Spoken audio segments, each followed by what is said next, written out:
500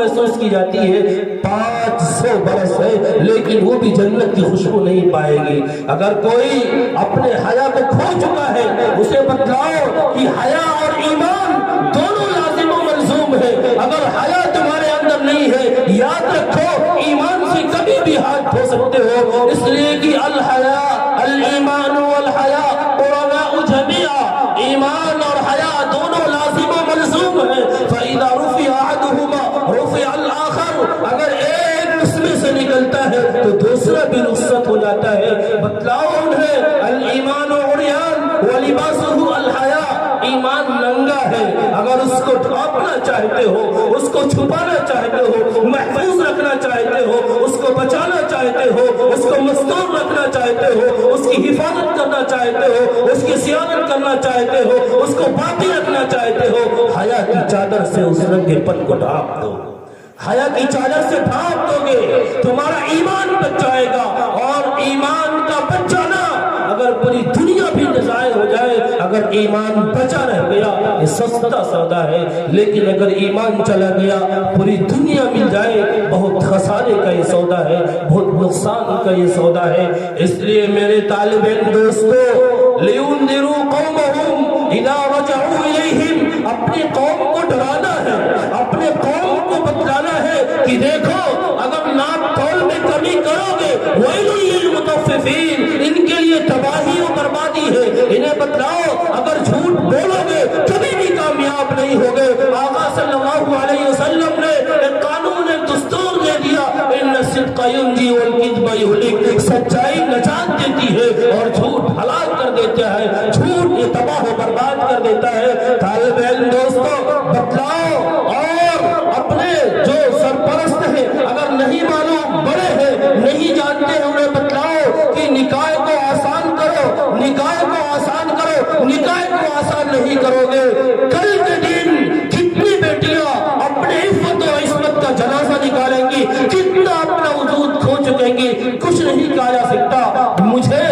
میں بہت سارے واقعات نظر سے گزرے، لیکن شادی کے معاملے میں جس واقعے نے مجھے بہت زیادہ متاثر کیا، جس واقعے نے مجھے بہت زیادہ متاثر کیا، وہ واقعہ سعید بن مسیب رحمت اللہ علیہ کی صاحبزادی کا ہے اور ان کے شاگرد ابو وداع، ان دونوں کے نکاح کا معاملہ ہے۔ ابھی آپ نے جہیز کے اوپر اور نکاح کے آسان کرنے کے اوپر آپ نے مکالمہ سنا، میں اس واقعے کو، مختصر سا واقعہ ہے لیکن اس واقعے سے ہمیں اتنے سبق ملتے ہیں، اس سبق کو نکالا جائے تو ایک لمبا وقت درکار ہوگا۔ سعید بن مسیب رحمت اللہ علیہ جنہیں سید التابعین کہا جاتا ہے، جن کے بارے میں المستطرف نامی کتاب میں لکھا ہے، ان کا یہ قول ما فاتنی الاذان منذ 40 سنة فی المسجد النبوی، کہ 40 سال کا عرصہ ہو گیا میری مسجد نبوی میں کبھی اذان فوت نہیں ہوئی، یعنی